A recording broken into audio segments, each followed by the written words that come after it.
अगर आपके अंदर कुछ कर दिखाने का जज्बा हो और जुनून हो तो आप ज़रूर उस मुकाम तक पहुंच सकते हैं। ऐसा ही कुछ कारनामा भिलाई में रहने वाले पीयूष जायसवाल ने कर दिखाया है। ये अब दुनिया के सबसे कम उम्र के पीएचडी होल्डर बन चुके हैं। महज 12 साल में इन्हें डॉक्टर की उपाधि मिल चुकी है।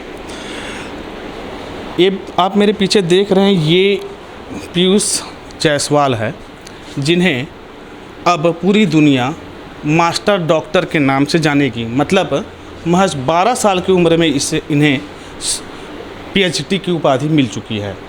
किस पे उपाधि मिली और किस तरह से इनको पूरा देखा गया, क्या मेहनत थी इनकी और क्या वैज्ञानिक के तौर पे किस पे शोध किए थे, इसके बात करेंगे हम सीधे पीयूष जायसवाल से। पीयूष बोलना अब ठीक नहीं रहेगा, doctor Piyush. Thank you sir. महज 12 साल की उम्र है आपकी, यस डॉक्टर की उपाधि मिल गई, कैसा लग रहा? सबसे पहले ये फीलिंग बताएं। सर, ये डॉक्टर की पोजीशन मिल के बहुत ही अच्छा लग रहा है, क्योंकि जो हमारे एम है वो हमारा सक्सेसफुल होते जा रहा है और हम जो है आगे जो अपनी करियर्स पे उस पर डेवलपमेंट होते जा रहे हैं। अच्छा, अब ये बताओ कि ये उपाधि कैसे मिली, पीएचडी की उपाधि? आपने किस पे शोध किया था, क्या था और कैसे आपको ये सर्टिफिकेट मिला, कहाँ आपने भेजा था, पूरी कहानी बताइए। यस सर, मैंने मतलब जो है अपनी बुक लिखी थी फुलफिल ऑफ कॉस्मोस, जो कि ये है। इस पे जो है स्पेस और एस्ट्रोनॉमी के बारे में बताया गया है और जो मेन रिसर्च है वेलोसिटी मिस्ट्री का, उस पे एस्ट्रोनॉमी के बारे में है। उस पर मैंने अपना रिसर्च किया। पहले तो मन में बहुत सारे डाउट आए कि ऐसा क्यों होता है, स्टार्स मूव क्यों करते हैं, ग्रेविटी को रोकने से क्या होगा और जो यूनिवर्स अगर स्टार्ट हुआ तो उसका एंड कैसे होगा। तो उस पर मैंने खुद के अपने इक्वेशंस बनाए और उसको इम्पोर्ट किया और जो है हमारे मतलब अपना जो है रिसर्च को तैयार किया। उसके बाद मैंने उसे भेजा IJSER, जो कि वन ऑफ द बेस्ट, जो बोल सकते हैं कि इंजीनियरिंग का USA का सबसे टॉप है। उसमें मैंने अपना सेंड किया। वहाँ के जो साइंटिस्ट और रिसर्चर्स थे, उन्होंने जो कुछ मंथ्स पे उसको चेक किए, उस पर जो है रिसर्च किए। उसके बाद सक्सेसफुली अप्रूव कर दिया और जो है मुझे बाई मेल सेंड किया कि आपने अपना PhD कंप्लीट कर चुके हैं, आपने जो अपना काम है, जो रिसर्च है, वो आपका सक्सेसफुली कंप्लीट हो चुका है।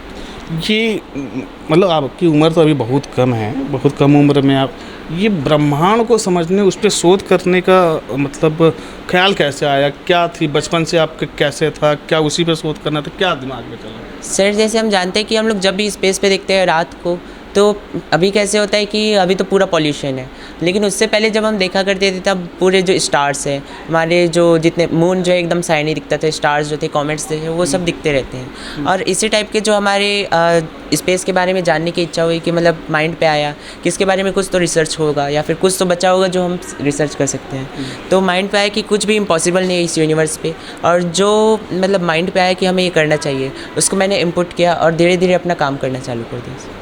कैसे? फिर ये बताइए कि रिसर्च जब आपने किया तो आपने कितने बिंदुओं पर रिसर्च किया था? एक आध बिंदु बताइए, जैसे कि आपने जो आपके रिसर्च पे जो वैज्ञानिक जहाँ रिसर्च सेंटर वो उनको प्रभावित किया, तो कितने बिंदुओं में रिसर्च किया? तो यस सर, मैंने जो रिसर्च किया था उस पर मतलब 20 जो है मेन रिसर्च थे, लेकिन उनमें से जो 5 और 6 जो थे मेन टॉपिक्स थे।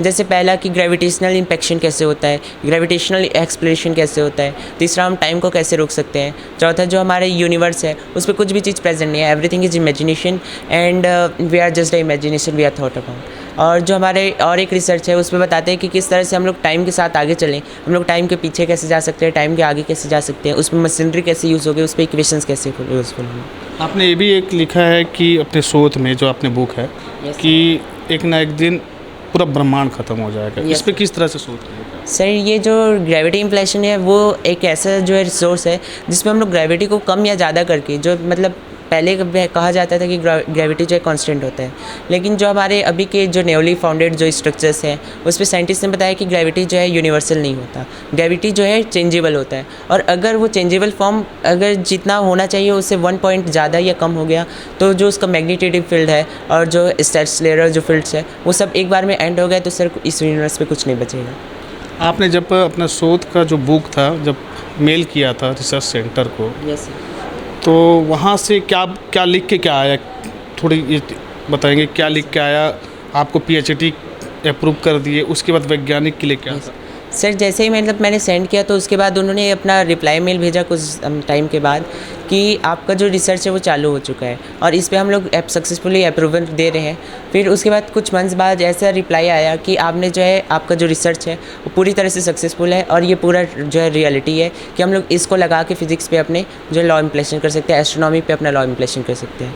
और इसके साथ ही साथ उन्होंने बताया कि आप जो है PhD कर सकते हैं हमारे साथ। और जैसे ही मेरी PhD स्टार्ट थी तो 6 मंथ में मेरा PhD हो गया और जो ये मेन मेरा 6 मंथ का रिसर्च था वो सक्सेसफुली कंप्लीट हो गया। उन्होंने मुझे कॉन्ग्रेचुलेशंस दिए और बताया कि आप अब जो है यंगेस्ट PhD होल्डर हैं, जो कि पहले अल्बर्ट आइंस्टाइन सर थे, उनका रिकॉर्ड टूट चुका है और जो है मुझे youngest scientist, youngest PhD holder और यंगेस्ट ऑथर ऑन एस्ट्रोफिजिक्स का वर्ल्ड रिकॉर्ड मिल चुका है। तो ये थे पीयूष जायसवाल, जिनका दावा है कि ये अब तक के सबसे कम उम्र के वैज्ञानिक बन चुके पूरी दुनिया में।